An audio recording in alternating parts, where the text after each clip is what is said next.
The CEO had spent 15 years building a company worth hundreds of millions, but on that bright Tuesday morning, she was standing alone beside a broken-down luxury car, watching traffic rush past as if she were invisible. She had never imagined that the stranger who would stop to help her would be a tired single father driving an old blue minivan with a child's backpack on the floor. And she certainly never imagined that when she climbed inside and noticed the faded teddy bear sitting on the back seat, her entire world would freeze. Because that teddy bear had belonged to the daughter she had been told was gone forever. Before we continue, if you believe kindness can change a person's life and that everyone deserves a second chance, please like this video, share it with someone who needs hope, leave a comment, and subscribe to Hardworking Dad. Your support helps us bring more emotional stories like this to you. Her name was Marceline Voss, 42 years old, the founder and CEO of Voss Meridian Technologies, a woman whose face appeared regularly on business magazines and whose decisions could move millions of dollars before lunch. That morning, however, none of that mattered.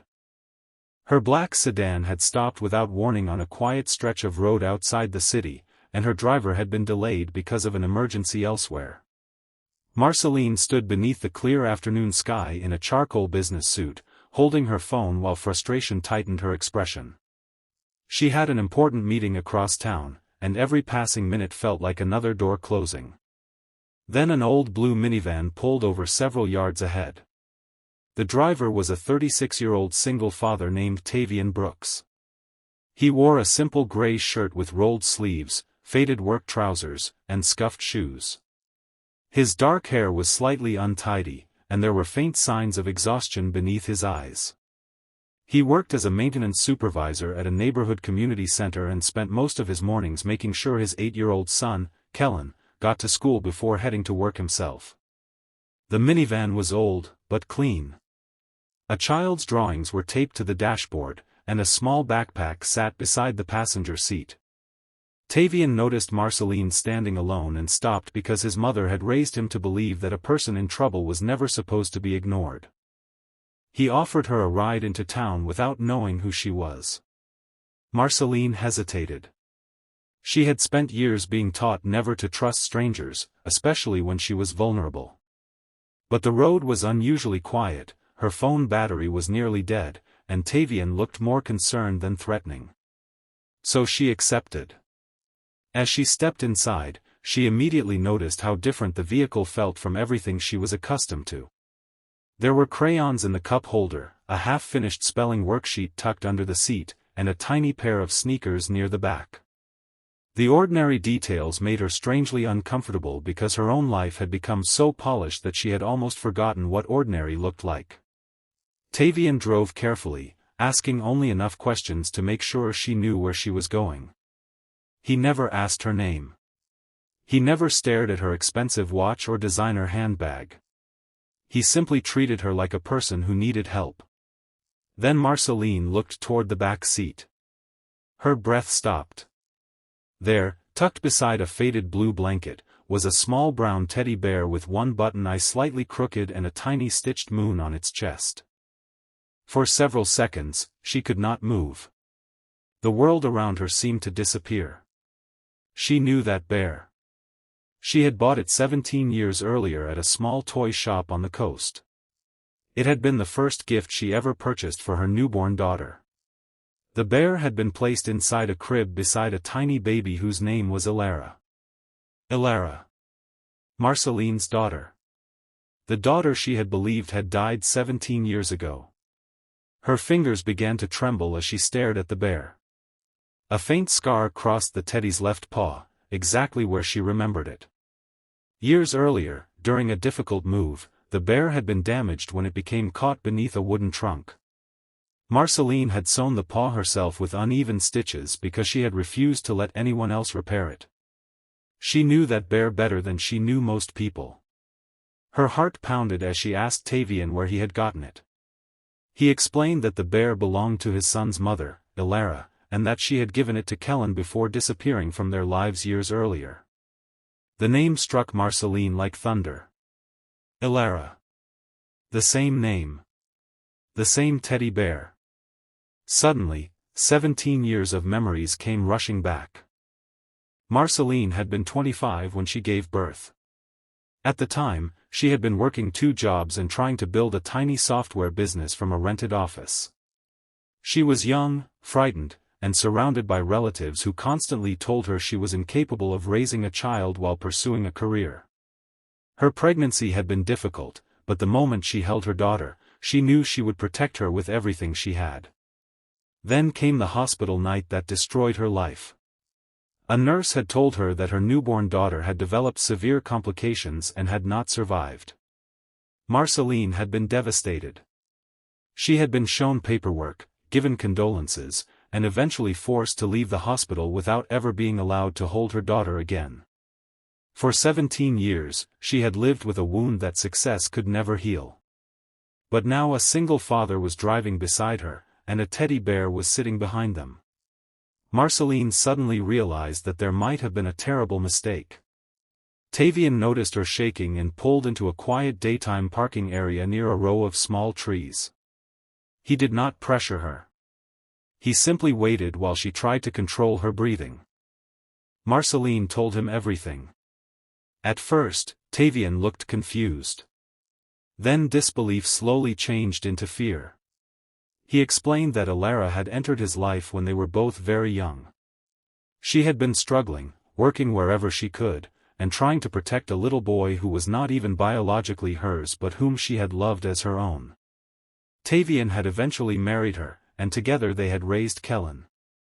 But Alara had never spoken much about her childhood. She had only said that she had been abandoned by the woman who gave birth to her. Marceline felt those words tear through her. She had never abandoned her daughter.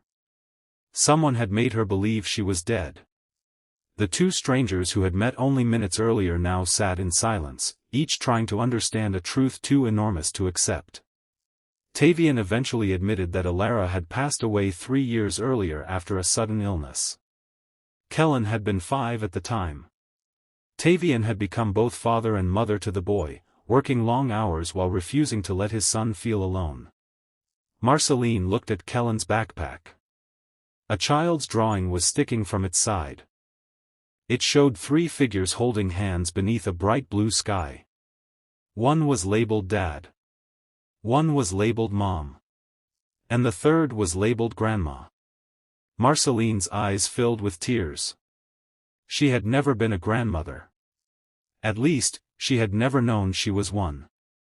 Tavian reached into the back seat and picked up the teddy bear. He explained that Alara had kept it throughout her entire life. When she became sick, she had given it to Kellen and told him that it was the most important thing she owned because it connected him to a part of their family he did not understand yet. Marceline gently touched the worn fabric. The teddy bear still carried a tiny embroidered letter on its back. M, the first letter of her own name. Her knees nearly gave way. For years, she had blamed herself for losing her child. She had poured her pain into her company, building an empire because work was the only place where she could silence the memories. She had donated millions to children's charities but had never realized that somewhere in the same city, her own grandson had been growing up without her.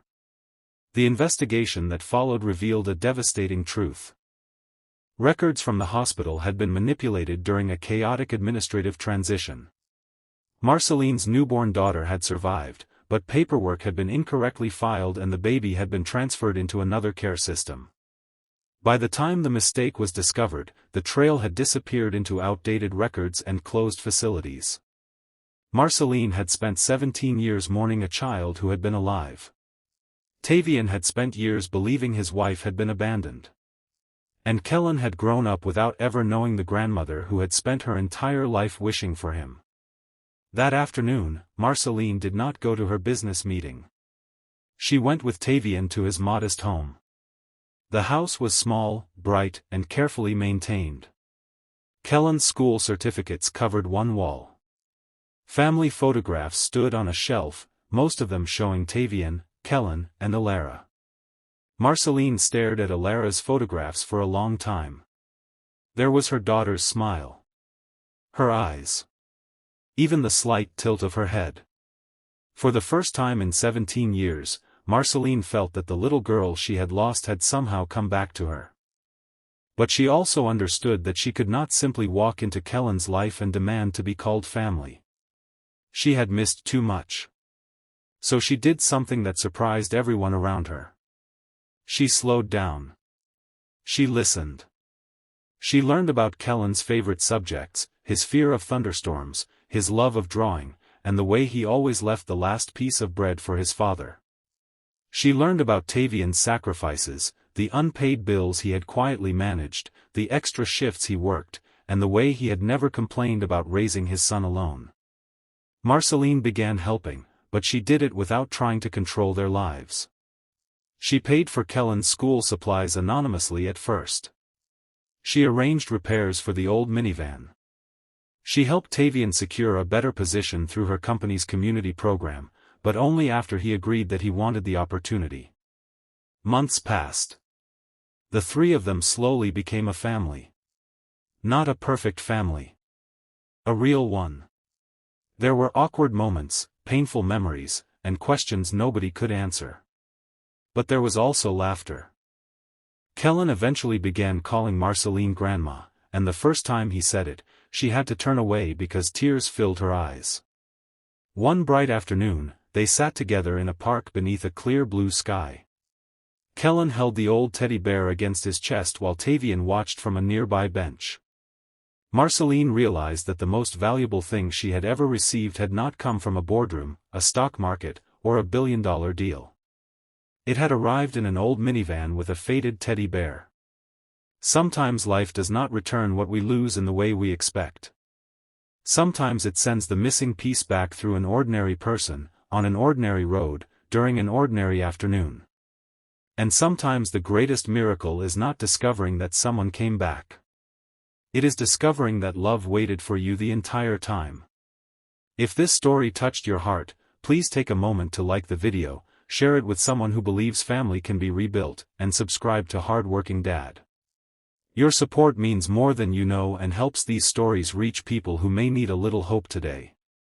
And before the ending, here is a special request: comment the words, "Kindness finds its way home," if you believe one small act of kindness can change an entire family's future. That evening, Marceline placed the teddy bear carefully on a shelf beside an old photograph of Alara. Kellen stood beside her, holding her hand, while Tavian watched from the doorway. The teddy bear was still worn. One button eye was still crooked. The stitches on its paw were still uneven. But to Marceline, it was perfect. Because 17 years ago, she had lost a daughter.